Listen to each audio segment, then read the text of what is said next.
नमस्कार सर्वांना.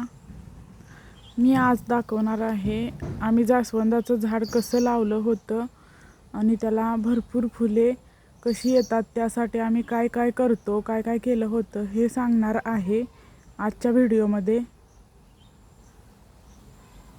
हे आहे जास्वंदाची कळी. जास्वंदाचं झाड आहे ते आता छाटलेलं आहे आम्ही. परंतु हे झाड ज्यावेळी आम्ही लावलं होतं त्यावेळी अशी छोटीशी कांडी लावली होती, काडी लावली होती.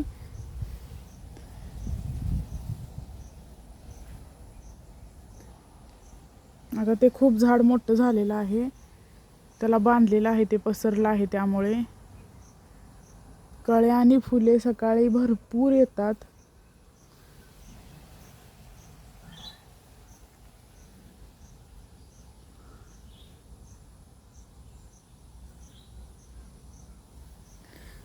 छोटीशी काडी लावली होती. शक्यतो पावसाळ्याच्या दिवसामध्ये लावायची किंवा थंडीच्या दिवसामध्ये लावायची.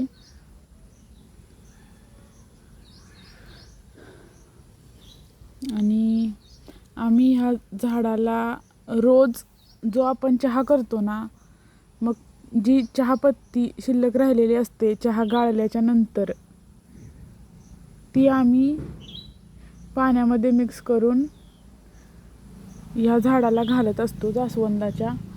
जास्वंदाच्या झाडाला चहापत्तीचं पाणी घातलं की झाड खूप छान येतं, भरपूर कळ्या लागतात, भरपूर फुलं येतात.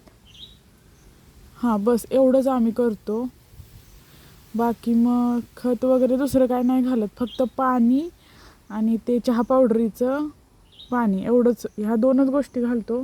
तर झाड भरपूर फुटलेलं आहे. कायम आम्ही छाटत असतो, जसं मोठं होईल तसं. छाटणी केली की झाडाला परत जास्त कळ्या लागतात आणि परत भरपूर फुले येतात. छाटणी ही करावी लागते. हे बघा, आम्ही अशा प्रकारे केलेली आहे. झाड खूपच पसरलेलं होतं. पहिले ते बांधलं दोरीने आणि परत छाटून काढलं. आता ही छाटलेलं आहे ते फुटणार आणि फुटलं की परत झाड मोठं होणार. भरपूर कळ्या लागतात ह्या झाडाला. फक्त चहा पावडरीचं पाणी घालतो. हे बघा, अशा प्रकारची फुले आहेत, ही दाखवते.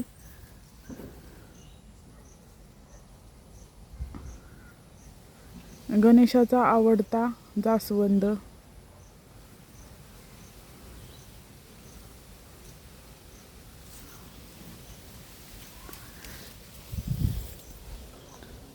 तुम्हीही तुमच्या जास्वंदाच्या झाडाला चहा पावडरीचं पाणी घालून बघा, फुले कशी येतात व झाड कसं भरायला लागतं कळ्यांनी. हे तुम्ही ट्राय करून पहा, नक्की ट्राय करून पहा. व्हिडिओ आवडल्यास व्हिडिओला लाईक करा, शेअर करा आणि सबस्क्राईब करा. धन्यवाद.